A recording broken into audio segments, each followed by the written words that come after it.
नमस्कार, हिनीस किचनमध्ये आपलं स्वागत आहे. इथं पहा, आपण बटाटे, वांगे, वालाच्या शेंगा, गाजरं, भोपळा, वाटाणे हे सर्व घेतलेलं आहे पाण्याने स्वच्छ धुवून.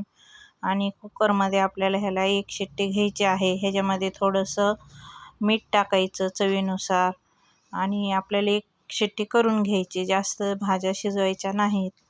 आणि इथं आपण पहा वाटण्यासाठी खोबऱ्याचा खीस घेतलेला आहे. जिरे, आलं, लसूण, हिरवी मिरची, कोथिंबीर हे सर्व आपल्याला वाटून घ्यायचं आहे. तर पहा, फोडणीसाठी इथं मी तेल घेतलेलं आहे. जिरे, मोहरी, हळद छान आपण त्याची फोडणी द्यायची. ते तडतडलं का त्याच्यामध्ये लगेच आपण जे वाटण केलं होतं ते घालायचं आहे. तर व्हिडिओ आवडल्यास लाईक, सबस्क्राईब करा. पहा, इथं आपण भोगीची भाजी बनवत आहोत. एकदम छान टेस्टी अशा पद्धतीने तुम्ही भोगीसाठी बनवू शकता. त्याच्यामध्ये मी हे पांढरे तीळ घातलेले आहेत.